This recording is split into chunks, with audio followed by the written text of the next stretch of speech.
This Parsha podcast is sponsored by Jeremy Love in loving memory of his mother, Myra Russo, Miriam Bat Chaim Vasara, whose first yahrzeit is the day that this podcast will be released, the 21st of Kislev. May her soul merit an ascension in heaven. Before we begin, a few quick programming notes. I'm going to be, please God, in Canada, in Toronto, and in New York City during the last week of the calendar year. And therefore, I cannot guarantee that there's going to be a new Parsha podcast next week or the following one. I'm still going to upload the rebroadcast ones from last year. I'm going to try to do a new Parsha podcast, but I'm not going to promise. So I just want to let you know that ahead of time. Also, I'm going to be in Toronto and in New York City, and I'm going to have some time to meet with students, with listeners, and maybe doing a few speaking engagements. So if you're in town and you'd like to meet, send me an email, rabbiwolbe@gmail.com. And as always, as I mentioned in previous weeks, get your mitzvah magnets, get your torch, Shabbat, light switch covers, tell your friends about them. We're giving them out by the hundreds, and we still have thousands more to give out. Visit our website, torchweb.org. We'll send them to you for free. And as always, my email address is rabbiwolbe@gmail.com.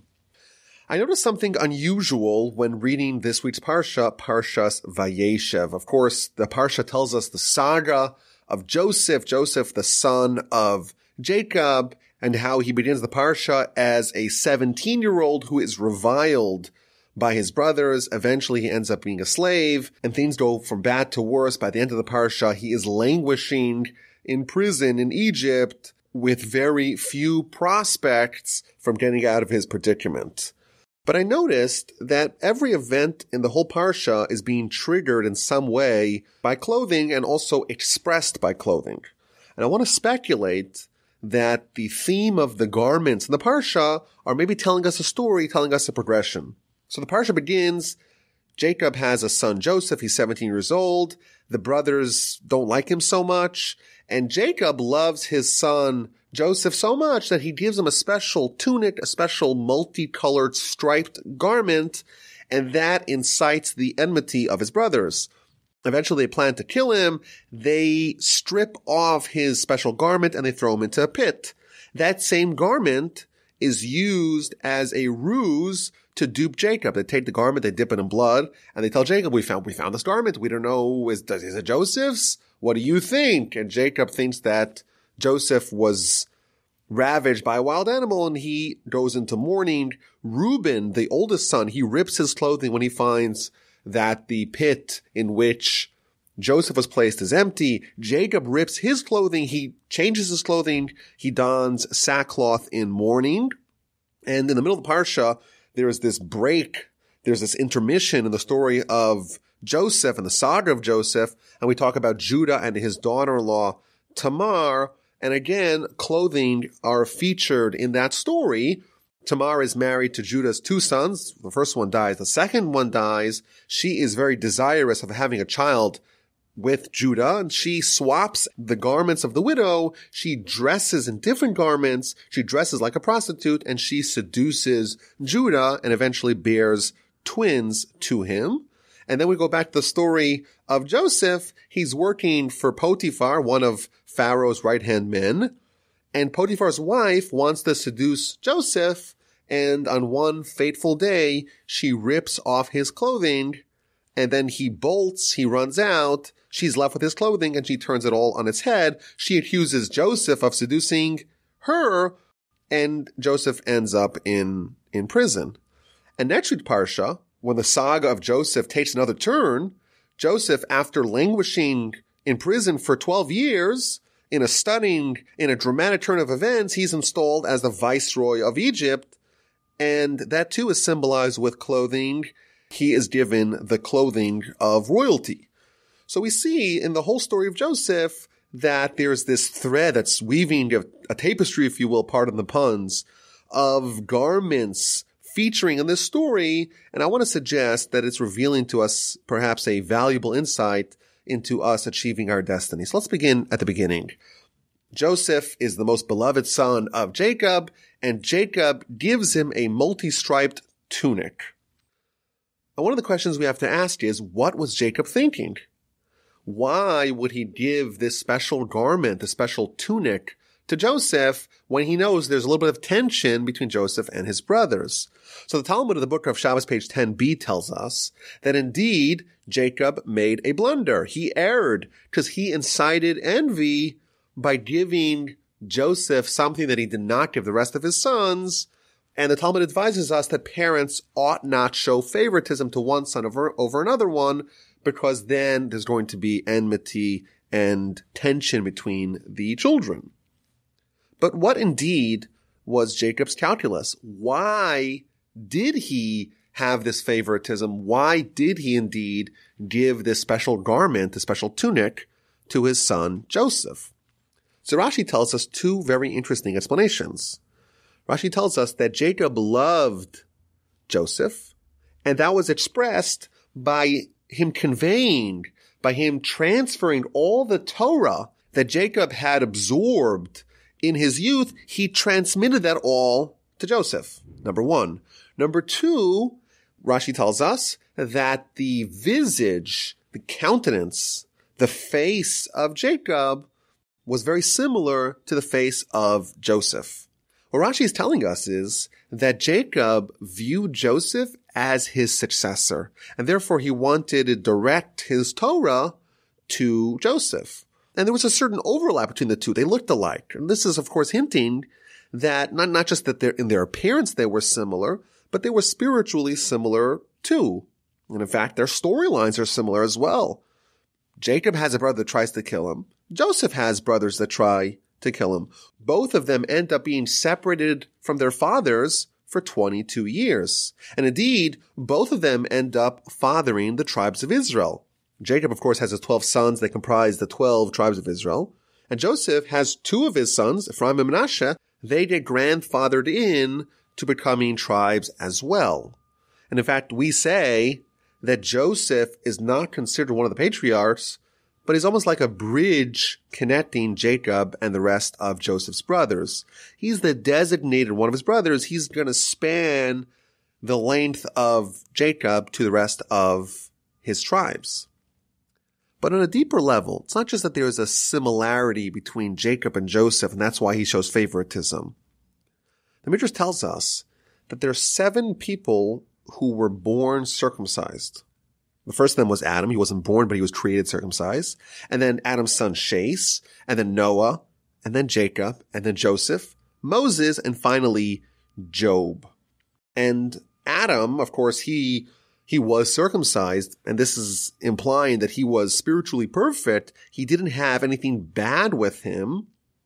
But the Talmud tells us that he reversed his circumcision.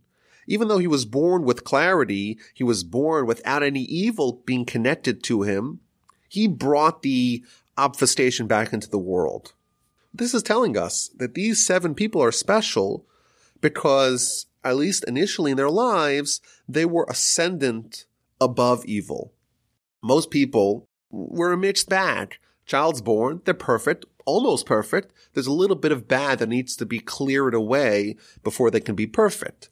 Jacob and Joseph are unique, that they're part of this select fraternity of people that were born circumcised, meaning on a spiritual level, there's a certain perfection that is reminiscent, that's resembling Adam in his stature as the perfect human before his sin.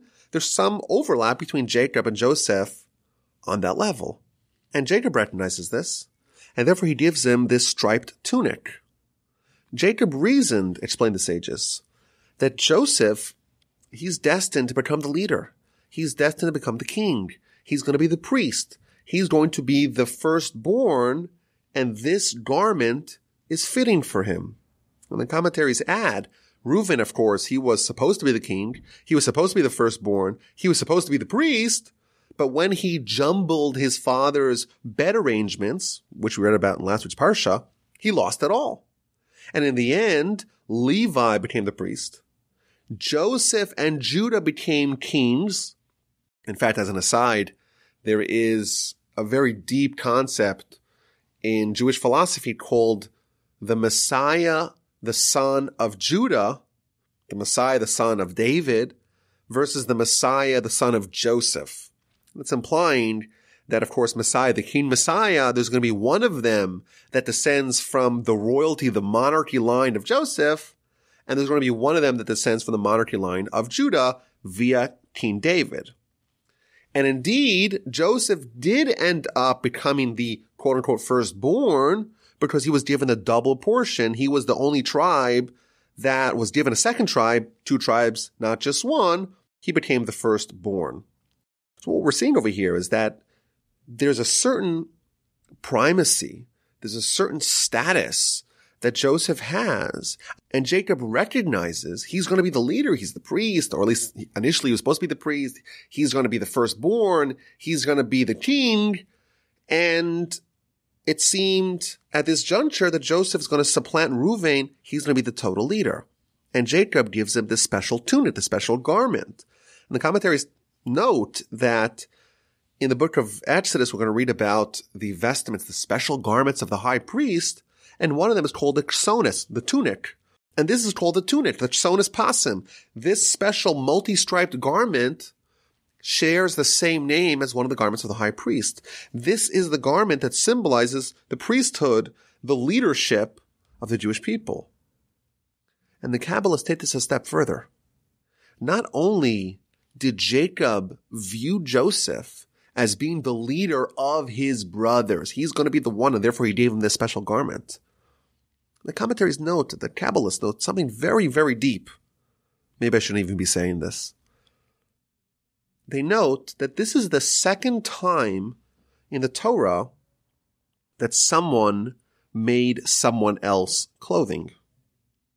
Jacob is making clothing for Joseph.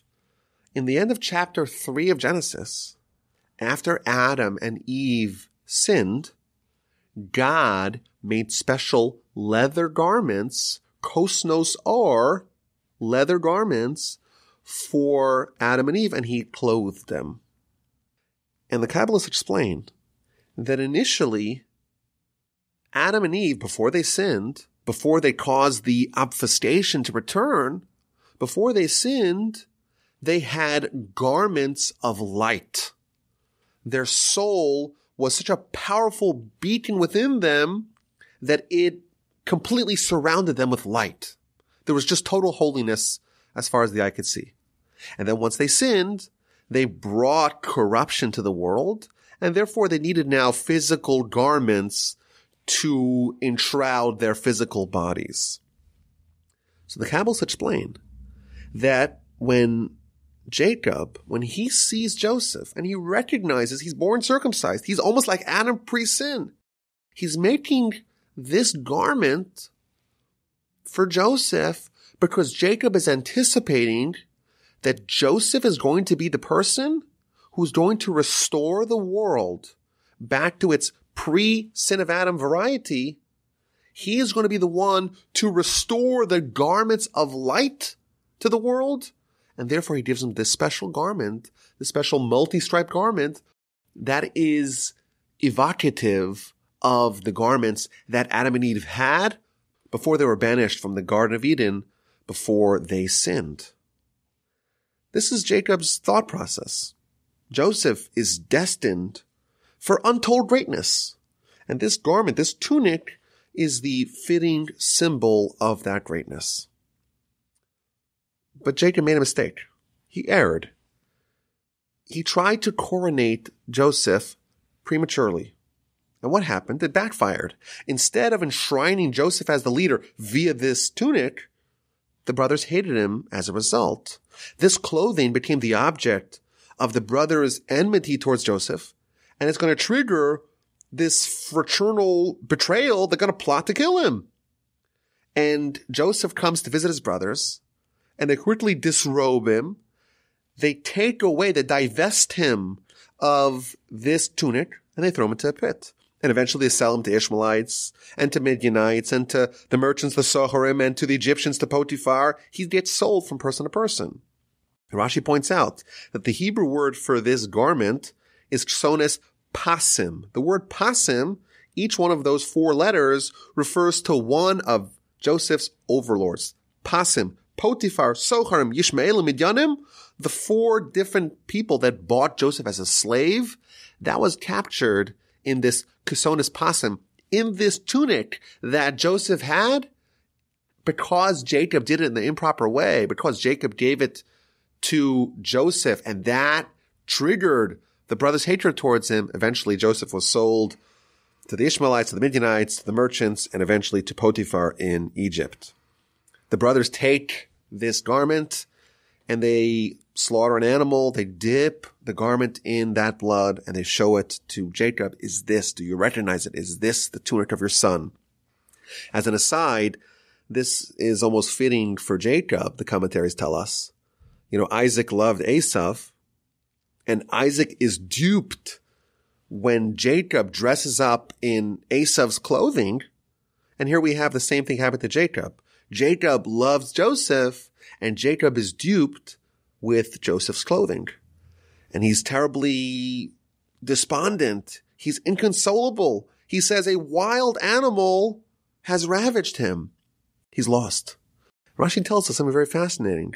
When Jacob responds to witnessing, to seeing, to visualizing the tunic that is covered in blood, he says a wild animal attacked him. So simply means that he's assuming that some animal, a lion, a mountain lion, a bear, some animal came and attacked Joseph. Rashi tells us on a very deep level that there was a spark of prophecy in this declaration of Jacob. Really, there was a wild animal about to ravage him, and that is referring to the wife of Potiphar. Joseph's going to be sold to Egypt, and he's going to have to contend with his master's wife having designs on him and trying to seduce him, and that's going to be the next challenge that he's going to face. As an aside, I know I'm making a lot of asides today, but I'll tell you a secret. Whenever you see the term chaya ra'ah, which literally means a wild animal or a bad animal, whenever you see that in Jewish literature, it's always a euphemism for the Yetzer Hara, for the evil inclination. Jacob says, a wild animal attacked Joseph, says Rashi. There is a spark of prophecy, because indeed, Joseph's going to have to contend with the wild animal, with the Yetzer Hara, the evil inclination of the seductions of the wife of Potiphar. So what happens in Joseph's timeline? He is bought by Potiphar, the right-hand man of Pharaoh, and Potiphar's wife, she's trying every day to get Joseph to be with her, to sleep with her. And continuously Joseph resists until finally one day Potiphar's wife disrobes Joseph and she pulls off his clothing. He is stripped off his clothing again. And once again, as a result of that, he's going to be thrown into a pit, into a dungeon. And our sages tell us that Joseph's response to temptation is a masterclass in how to deal with temptation and how to resist sin. In fact, the Talmud tells us that there's going to be a poor person, a rich person, and a wicked person that are all going to come to heaven to be judged. And each one of them, they're going to be asked, why didn't you act righteously? Why didn't you study Torah? And the poor person is going to say, well, I was so poor. I was so busy trying to make a living. I had no time to study Torah, to be righteous. And they'll say to him, well, were you poorer than Hillel? Hillel was so poor, yet he found time to study. And therefore, that excuse is not a valid excuse. And the rich person will say, well, why didn't you study Torah? I couldn't study Torah because I was so busy. I had so many assets. I was so tied up with my businesses. I had no time to study, no time to be righteous. And they said to him, well, were you richer than Rabbi Elazar? You weren't. And he still found time to become a great Torah scholar. And finally, the wicked person, they can say, well, why didn't you study? Why didn't you become righteous? And he'll say, well, I was so beautiful. I was so handsome. I was so desirous by the women, and therefore I was too consumed with my life of lust. And they'll say to him, were you more handsome than Joseph? Did you face temptations that Joseph faced with the wife of his master? That every day she would change clothing. She would wear one set of clothing in the morning to try to seduce him, and she would change clothing at night to try to seduce him again. And yet Joseph withstood those temptations, and he maintained his righteousness. Concludes the Talmud. As a result of this, Hillel, he is going to obligate all the poor people. Rabbi Elazar is going to obligate the rich people. And Joseph, the paragon of resisting temptation, he's going to obligate those that are sinners. And when we study this portion, we'll see timeless tactics of how Joseph resists temptation. And of course, they can be applied to us. So first of all, his master's wife says to him, be with me, sleep with me. And he responds by objecting. He says no. And if you'll notice, the way we read from the Torah scroll is we read with the trup, the cantillation marks. So on top of the word vayima'en, this is chapter 38, verse 8. And he resisted. On top of that word, you'll find a cantillation mark that appears only 3 times in the Torah. It's called a shalshelis. And if you listen in when they read it in shul on Shabbos, you'll notice it sounds very strange. Vayima'en. That's how they're going to read it in shul. And this is only one of the 3 times that it appears. And then afterwards, there's a break. So 2 very unusual cantillation marks. And the commentaries tell us that this symbol, this cantillation mark, this way of reading this word, it implies that he did it again and again and again and again and again. And then afterwards you have a break, a full stop. This shows us that Joseph didn't just resist temptation once. He resisted again and again and again and again continuously. Moreover, there's a break. He said no, and it was an absolute full stop, categorical no. This shows us, of course, the resolve, the fortitude of Joseph that he said no. Without even thinking about it. No, no, no, no, absolutely not. And he was strong enough. He had the strength of character to be able to resist continuously again and again. Commentaries also point out, if you look at verse 9, when he explains that he's not going to do it, he says, how can I do something so terrible? If I did that, I will sin to God. What he should have said is that if we do that, we will sin to God. And this again shows us another element of Joseph's resistance to temptation. He didn't want to be included with her in any way. He realized that the danger is going to be where he says, we're going to do it. If we do it, we're going to be sinners. Once he's lumped together with her, he's lost half the battle. He has to say, no, you are someone else's wife. I'm not going to do it, and I'm not going to have no part in it. And there's no words, there's no situation in which we're going to be together. And of course, he also is thinking about the eternal consequences of his behavior. He's not going to sleep with her. He's not going to be with her. Rashi tells us he's not going to sleep with her in this world. He's not going to be with her in the next world. He realizes that if he capitulates, it's going to dog him for eternity. And he doesn't want that. In fact, the Talmud tells us that there's one day where he has this final encounter. She disrobes him. He really was on the verge of yielding, on the verge of giving in. And then he looked at the window and he saw the visage, the countenance of his father. And the commentaries explain is that this was another tool. He had this last-ditch effort to conjure the visage of Jacob and to think about the fact that he's part of something really special. He's part of the Jewish nation. He's a son of Jacob. He's part of the eternity of the nation of Abraham. His name is going to be etched on the breastplate of the high priest and on the shoulder stones of the high priest. And if he gives in right now, he'll have a few moments of pleasure, but he's going to lose something for eternity. That's a very valuable thought for all of us. If we want to resist temptation, to not think about just the immediate result, the fleeting result of what the Yetzer Hara wants us to do, but to think about the long-term negative impact of what it's going to do to you, to your life, to your marriage, to your soul forever. Is it really worth it? Of course it's not. And there are many other lessons that we could take away from Joseph's resistance from sin. But what's the result? He overcomes, but as a result, he's incarcerated. He spends 12 years in prison. And this week's Parsha, we don't really read the end of the story.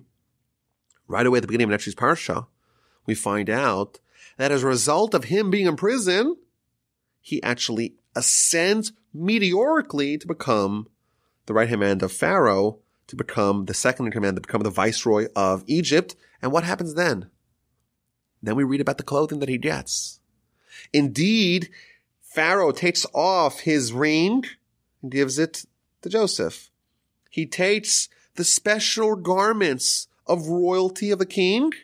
He takes a necklace of gold and he gives them all to Joseph. And he gives him the special chariot of the king, and they ride triumphantly all over Egypt. There's an amazing midrash here that I saw. The midrash tells us that even though Pharaoh did all these things for Joseph, actually Pharaoh did not give Joseph anything. Everything that Joseph got, he earned. So Pharaoh tells him that the whole nation will be subject to the lips of Joseph. Why did Joseph's lips merit to have this power? Because his lips didn't kiss sinfully. Why was Joseph's body covered with the special garments of royalty? Because Joseph did not allow his body to commit any sin. Why did he have the special golden necklace of royalty on his neck? Because his neck he did not allow to bend down to sin. His hands that controlled all of Egypt, it's because his hands didn't sin. His legs that he used to ride the chariot, to ride the cavalcade all over Egypt, it's because his leg did not participate in sin. His mind that didn't think sinful thoughts, what happened to it? He was heralded for his brilliance, for his genius, and he was pronounced and heralded throughout the whole land as being someone who's very young in years, but very advanced in wisdom. What we're finding out over here is that Joseph indeed got everything that Jacob had envisioned for him. Jacob was right. Jacob knew that Joseph was destined to become king, that Joseph was destined to become the leader, that Joseph was destined to restore the world to the way it was pre the sin of Adam. But Joseph needed to earn his stripes. He was given the striped tunic, but he was given it too early. Joseph needed to go through the crucible of overcoming his temptation, and only then, after he earned it, only then is he given the clothing, the garments of royalty. Was Jacob right or Jacob wrong? Turns out he was correct. Joseph was ultimately the king, and he ultimately got the ball rolling of the process of restoring the world to its pre-sin variety. In fact, in a few weeks, we're going to find out that Joseph circumcised all of Egypt. All the men of Egypt were circumcised. This is, again, emblematic of Joseph removing all of the evil from Egypt. That's exactly what Jacob thought he would do. He would bring the world back to the way it was before Adam sinned, before Adam brought the obfuscation, before Adam reversed his circumcision. Joseph is now undoing that. He got a set of garments of royalty. But you know what? He didn't earn it. He had to earn his stripes.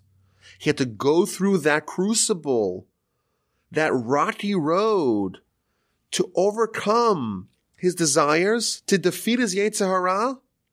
And then you know what? The first set of garments that he didn't deserve, it didn't really amount to much. He had to earn those garments of royalty.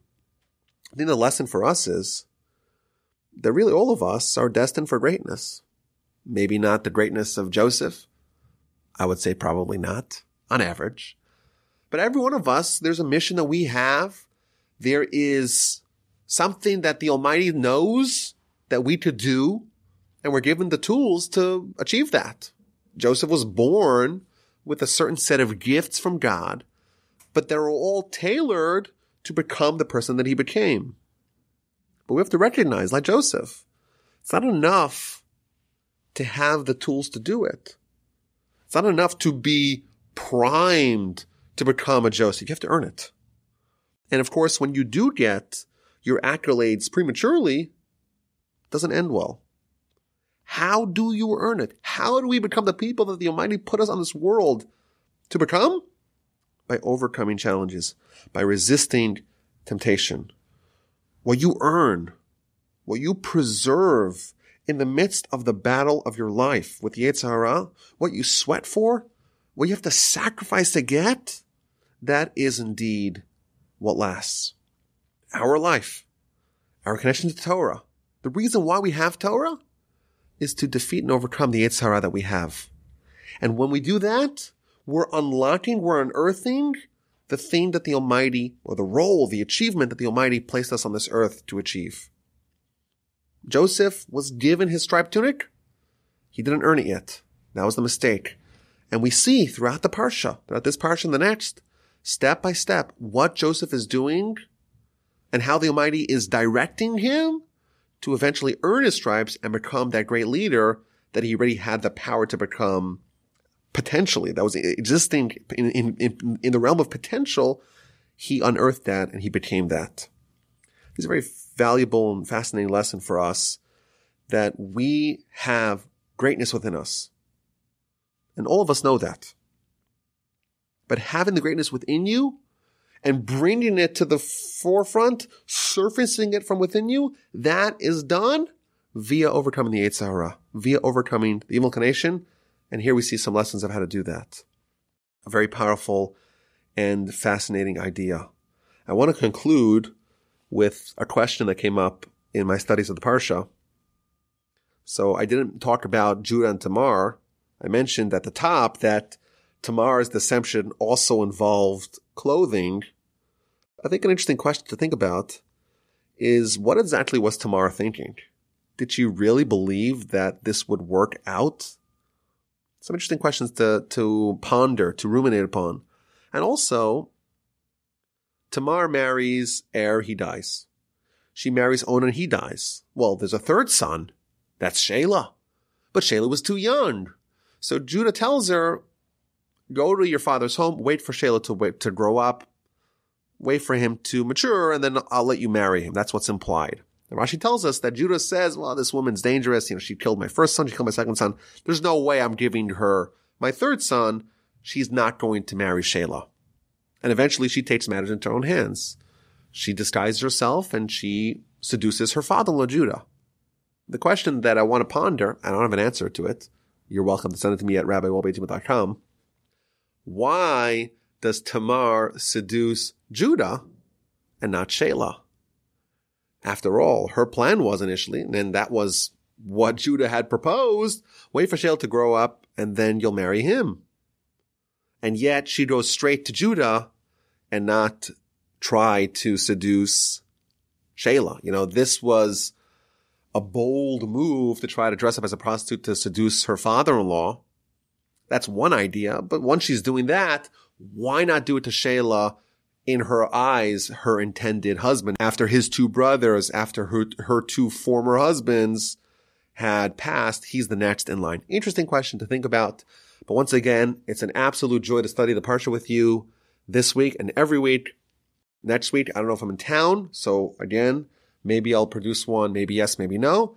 Thank you so much for listening. Have a wonderful Shabbos. My email address is rabbiwolbeitima.com. I look forward to hearing from you.